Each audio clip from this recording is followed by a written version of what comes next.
Hallo meine Lieben und willkommen zu einem neuen Rezeptvideo. Heute nehme ich euch einfach mal mit, ganz normal, was ich so im Alltag koche. Nichts Besonderes, kein Special-Rezept. Ich koche einfach, was der Kühlschrank hergibt. Und das ist etwas, was ich eigentlich ganz oft, vor allem im Herbst, Winter koche. Ist ja auch so gerade so die Zeit, Kohlzeit.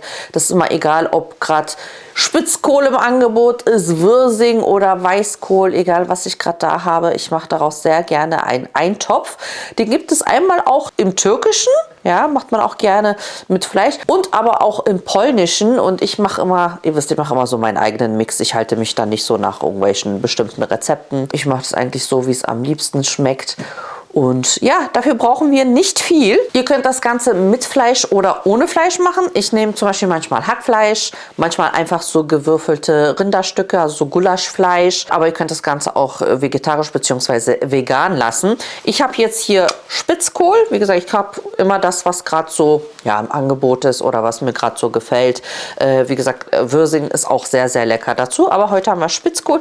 Die sind jetzt relativ klein und mein Mann hat noch aus Versehen, er dachte, das ist Salat, hatte hier noch diesen Chinakohl noch gekauft. Deswegen, der muss jetzt auch verbraucht werden. Ich glaube, den packe ich auch noch mit dazu. Das mache ich jetzt einfach nur, um den zu verbrauchen. Aber wie gesagt, ihr könnt da entweder Weißkohl, Spitzkohl oder eben Wirsing verwenden. Da brauchen wir eigentlich nur eine Zwiebel. Dann mache ich sehr gerne ein paar Karotten mit rein. Könnt ihr aber auch weglassen. Aber ich finde einmal so geschmacklich und auch farblich noch ein bisschen schön, wenn da ein bisschen mehr drin ist. Und dann einfach gestückelte Tomaten. Ihr könnt da frische nehmen oder aus der Dose. Jetzt haben wir ja keine leckeren frischen, deswegen nehmen wir die aus der Dose. Tomatenmark, dann ein paar Gewürze, zeige ich euch dann. Und ich gebe eben sehr gerne frischen Dill noch mit dazu. Das ist so, wie gesagt, so ein bisschen so dieser polnische Tick.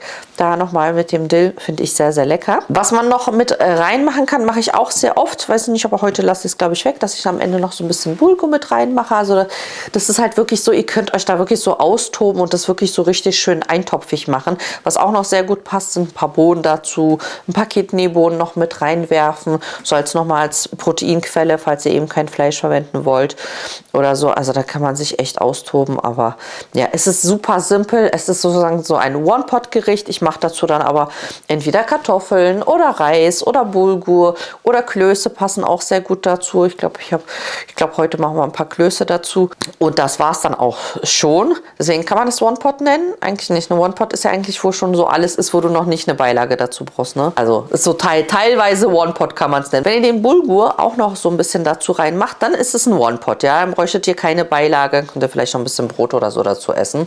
Kann man generell ja auch machen.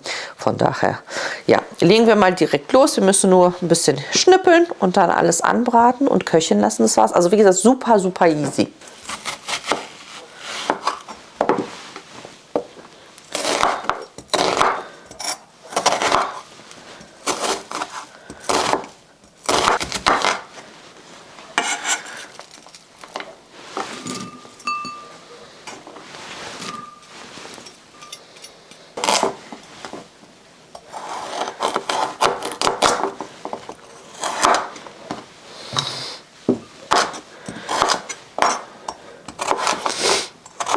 Die Zwiebel hat aber reingekickt in die Augen.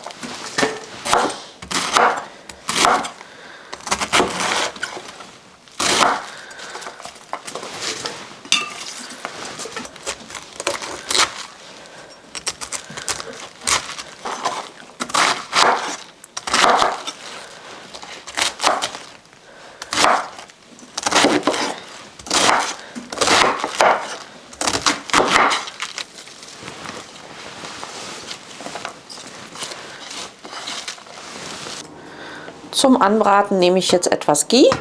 Etwas ist gut. Könnt aber auch Olivenöl nehmen oder was anderes.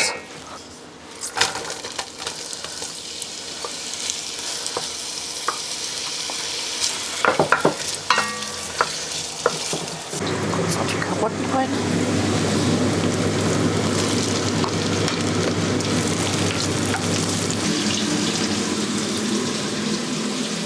Tomatenmark schwitzen die auch ein bisschen mit an.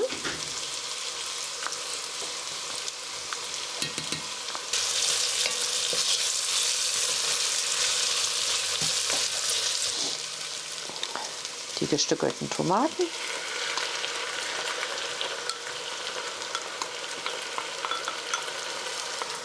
Dann können wir schon mal ein bisschen Wasser dazu geben.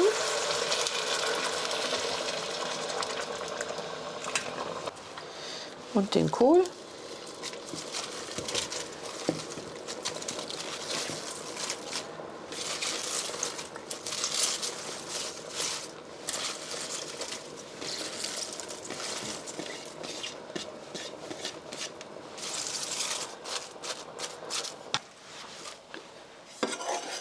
So, ich warte jetzt einmal, dass der Kohl ein bisschen zusammenfällt, dann kann ich besser umrühren und einschätzen, wie viel Flüssigkeit ich noch brauche.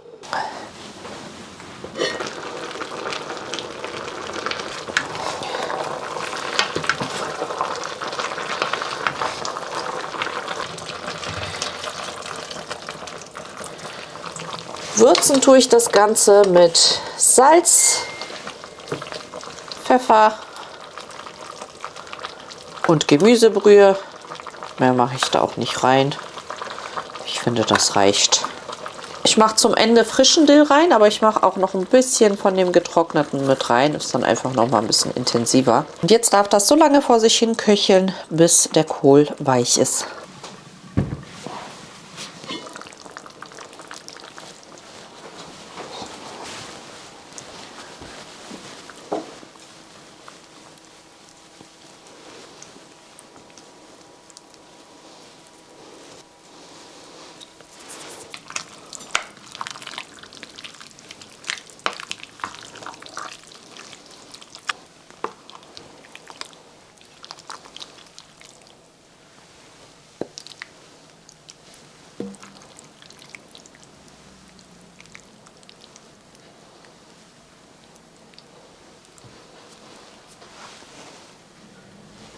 So simpel, so einfach gemacht, mit so wenig Zutaten und vor allem auch sehr, sehr günstig.